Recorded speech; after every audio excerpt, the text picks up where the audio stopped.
Dictation start होगी 5 second बाद।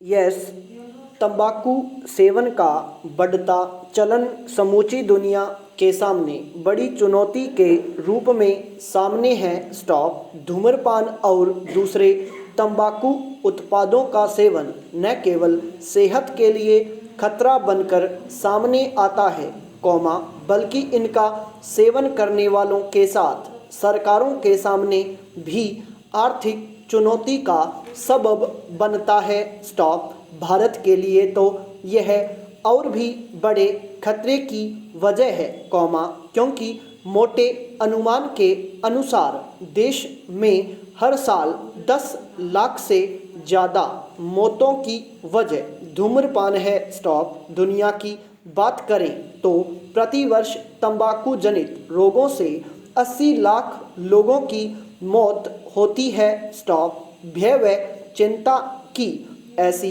तस्वीरों के बीच न्यूजीलैंड से मिली खबर सुकून देने वाली है। स्टॉप वहां की सरकार ऐसा सख्त कानून बनाने जा रही है जिसके तहत वर्ष 2008 के बाद जन्म लेने वाला कोई भी व्यक्ति आजीवन सिगरेट और दूसरे तंबाकू उत्पादों को नहीं खरीद पाएगा। स्टॉप यानी जो आज किशोरावस्था की दहलीज पर हैं उन पर भी यह कानून लागू हो जाएगा। स्टॉप एक तरह से यह न्यूजीलैंड की भावी पीढ़ी को धूम्रपान से स्थायी रूप से छुटकारा दिलाने की कवायद है। स्टॉप तंबाकू सेवन के हजार खतरों को जानते समझते और चिकित्सकों की सलाह चेतावनी के बावजूद धूम्रपान व तंबाकू सेवन से लोगों को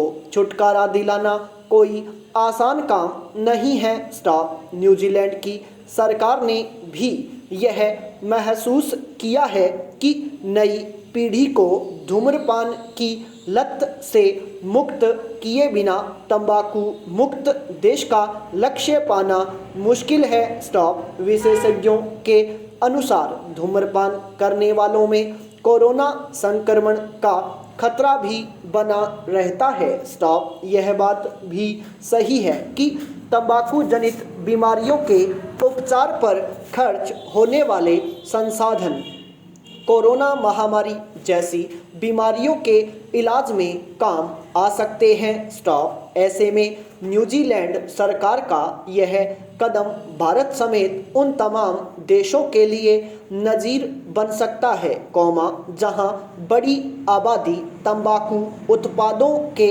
सेवन से जुड़े जानलेवा खतरों की चपेट में आती जा रही है। स्टॉप इतना जरूर है कि सरकारों को तंबाकू उत्पादों की खरीद बिक्री से मिलने वाले राजस्व का मोह छोड़ना होगा। स्टॉप विडंबना यही है कि तंबाकू विरोधी अभियानों पर दुनिया के देश जितना खर्च करते हैं उससे कई गुना ज़्यादा तंबाकू पर टैक्स लगाकर कमाते हैं। स्टॉप तंबाकू उत्पादों पर अधिक टैक्स लगाने को इसकी रोकथाम में अधिक कारगर नहीं कहा जा सकता।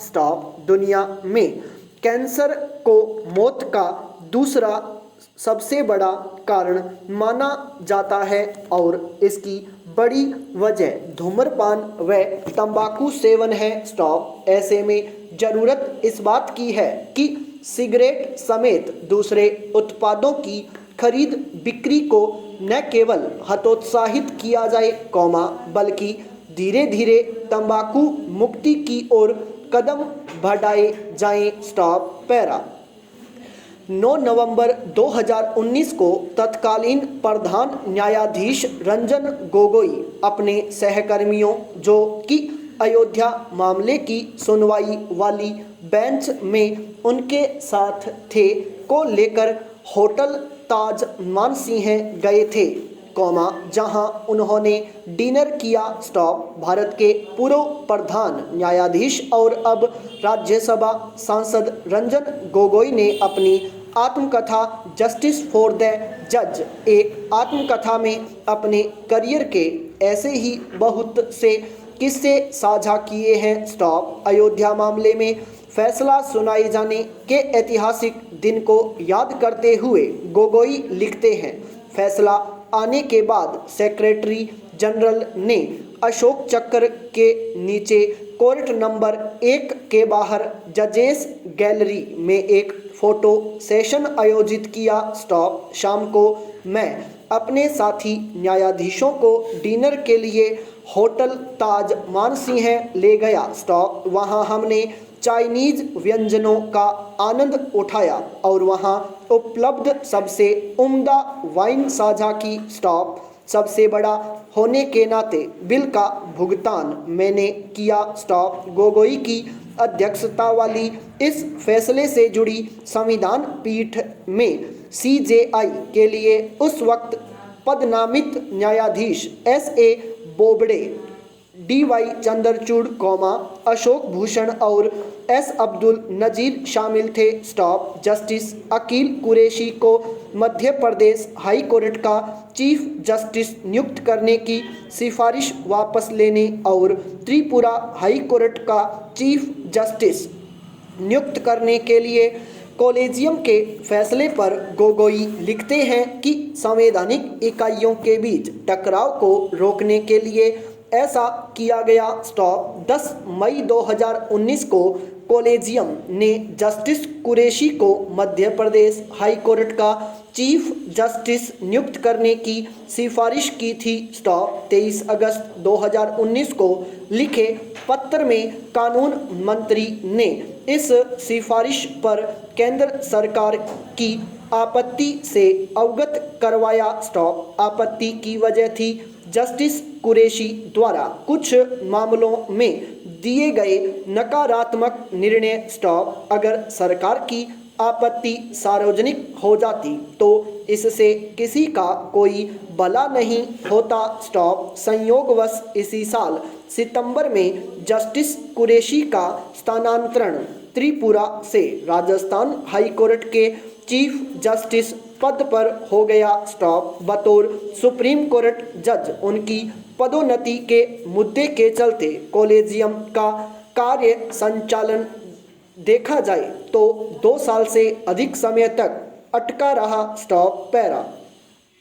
अपनी किताब में गोगोई ने लिखा है कि कॉलेजियम ने सिद्धांततः 2 हाई कोर्ट जज जस्टिस प्रदीप नंदराजोग और जस्टिस राजेंद्र मेनन के नाम की सिफारिश सुप्रीम कोर्ट के जज के लिए की थी, लेकिन बात जनता में लीक होने के बाद आगे नहीं बढ़ सकी। स्टॉप। यद्यपि कॉलेजियम की बैठक में हम उनके नामों पर सहमत हो गए थे, फिर भी जस्टिस नंदराजोग व जस्टिस मेनन के नाम कानून मंत्री तक नहीं भेजे गए, जबकि प्रक्रियागत यही होना चाहिए था। स्टॉप। बल्कि कानून मंत्री को लिखा जाने वाला पत्र अब भी तैयार होना बाकी था। स्टॉप। जस्टिस लोकुर से बात कर मैंने इस मामले को स्थगित रखने का फैसला किया। स्टॉप। जस्टिस लोकुर तब सुप्रीम कोर्ट में दूसरे सबसे वरिष्ठ न्यायाधीश थे। स्टॉप। एक अध्याय supreme allegations and my quest for the truth में गोगोई ने सुप्रीम कोर्ट की एक कर्मचारी द्वारा उन पर लगाए गए यौन उत्पीड़न के आरोप के बारे में लिखा है। स्टॉप। जिस वक्त ये आरोप सामने आए, 20 अप्रैल 2019 को जस्टिस गोगोई ने सुप्रीम कोर्ट में अपनी अध्यक्षता वाली बेंच के समक्ष मामले की विशेष सुनवाई आयोजित की। स्टॉप। हालांकि बेंच पर मौजूदगी के बावजूद उन्होंने उस मामले के आदेश पर हस्ताक्षर करने से इनकार कर दिया जिसका शीर्षक था प्रत्युत्तर में अत्यधिक जन महत्व के मामले का न्यायपालिका की स्वतंत्रता को छूना। स्टॉप। पुस्तक के लॉन्च के अवसर पर बुधवार को गोगोई ने कहा, दूरदर्शिता के लिहाज से मुझे इस पीठ के न्यायाधीशों में से एक नहीं होना चाहिए था। स्टॉप। बेहतर होता कि मैं इस पीठ का सदस्य ही न होता। स्टॉप। हम सब गलतियां करते हैं। स्टॉप। इन्हें स्वीकार करने में कोई हर्ज नहीं है। संपूर्ण विराम।